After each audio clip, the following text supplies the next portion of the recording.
Benoît Cachin, bonjour. Bonjour. Pour un livre sur Michel Polnareff. Oui. On vient d'écouter à l'instant, on en riait tous les deux, Oui. le message concernant Pascal Obispo, qui Oui. est en tournée France Bleu. Il n'aurait sans doute jamais fait de musique s'il n'y avait pas eu Michel Polnareff. Mais Michel Polnareff, il semble qu'il en ait rien à faire. Ah, ils ont des relations un petit peu compliquées. Hein. Déjà, Oui. quand Obispo avait repris beaucoup de titres de Polnareff il y a quelques années, ça s'était assez mal passé, puisque Polnareff ne l'avait même pas invité à son Bercy en 2007. Et puis là, dernièrement, il y a eu quelques passages d'armes assez compliqués entre eux. Obispo a été un petit peu maladroit et Polnareff est très susceptible. Donc voilà, c'est un peu compliqué. Ce que n'a pas dû aimer Michel Polnareff, c'est qu'on lui dise je vais t'aider à faire des chansons. Oui, je vais te donner un coup de main pour finir tes chansons. Sous-entendu, tu sais plus le faire, quoi. Exactement, alors faut que pas le Paul... faire. Ah non, il est très susceptible et je pense que Polnareff n'a besoin absolument de personne pour faire de la musique, comme il l'a toujours prouvé d'ailleurs. En revanche, c'est quelqu'un qui est très stressé, qui est dans le doute. Donc il a toujours beaucoup de mal à finir les choses. Il veut que ça soit parfait, il veut que ça soit le meilleur du meilleur. Donc il est capable de passer 4 ans en studio pour 12 chansons seulement. Mais malgré ça, il est aussi capable de sortir une petite chanson de temps à autre, sans qu'il n'y ait d'album. Et puis la chanson fait fouch. Oui, c'est arrivé quelques fois, quoi, surtout en 2007. Mais en 2007, en fait, la priorité, c'était et les 15 Bercy et la tournée.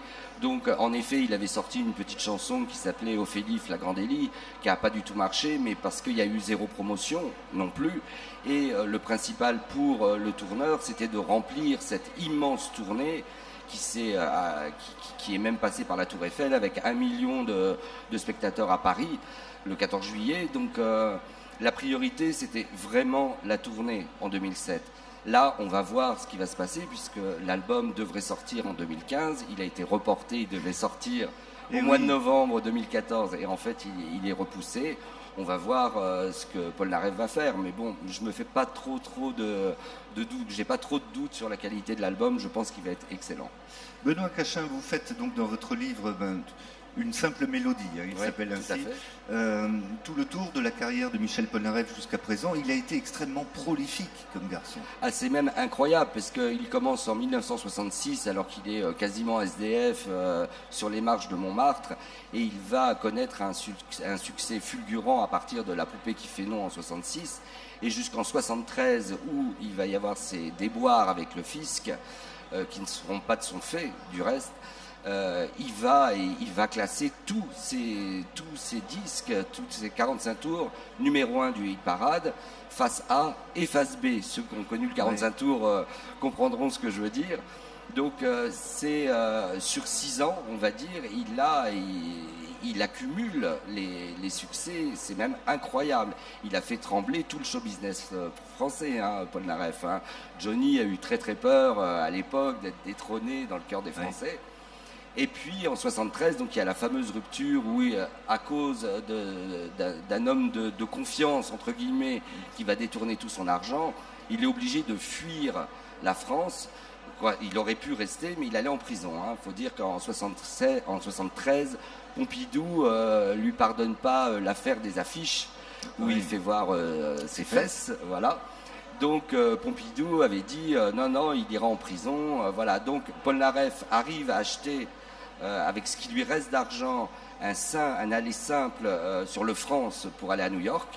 Et donc il part à New York et là il refait sa vie, sa carrière et il va vraiment revenir en France en 77 avec Lettre à France, justement, sa déclaration d'amour à la France. Et en 78, il pourra revenir en France, ce qu'il va faire d'ailleurs.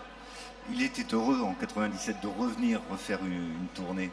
En 2007. En 2007, pardon. Ouais. 2007, Oui, il avait très peur parce que forcément, il n'avait pas fait de scène en France depuis 1973.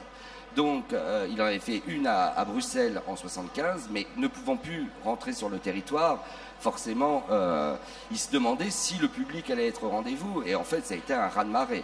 Il a fait une tournée absolument triomphale. Les Français ne l'ont pas oublié. D'où est venu ce surnom de l'amiral? L'amiral, c'est lui. C'est lui, voilà, parce qu'il a commencé à appeler ses fans les moussaillons.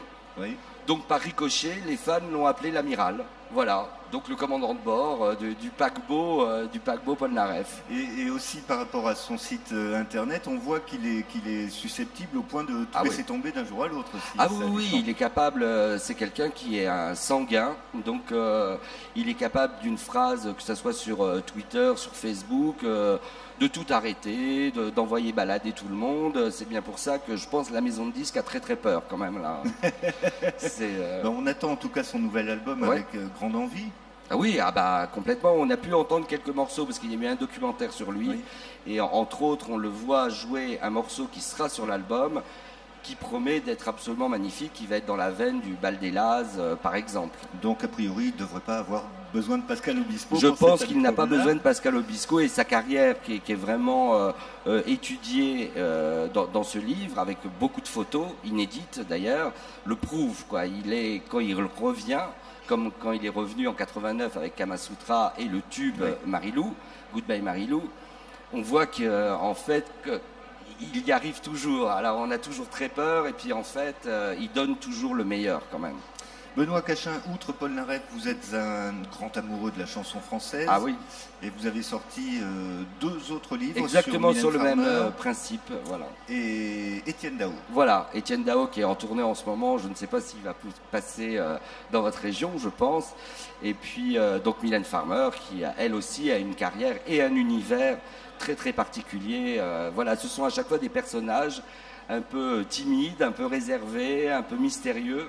Mais c'est ça qui fait aussi leur charme. Les lecteurs de la Foire du Livre de Brive sont mélomanes? Ils aiment la chanson? Écoutez, pour l'instant, oui, ça se passe très bien. Donc moi, je suis très content. Ils aiment bien. Alors c'est marrant parce que justement, comme j'ai les 3, qui sont quand même trois personnages assez différents, c'est marrant. Donc j'ai des fans de Polnareff, de Mylène et d'Étienne Dao. Donc c'est rigolo, mais c'est toujours très sympathique parce que au-delà de la dédicace, c'est aussi le contact avec les gens, parce que moi, j'ai la chance d'avoir un sujet où les gens ont beaucoup de souvenirs. Oui. Ils ont vu soit en concert, soit acheter les 47 tours. Ils ont même rencontré des fois leur femme ou leur mari sur des chansons, voilà, de Polnareff ou de Dao. Donc c'est rigolo parce qu'on évoque tous ces souvenirs et c'est très très agréable. Très agréable. Merci beaucoup Benoît Cachin. Merci à vous. Michel Polnareff, une simple mélodie, c'est paru aux éditions Grund. Merci beaucoup. Merci.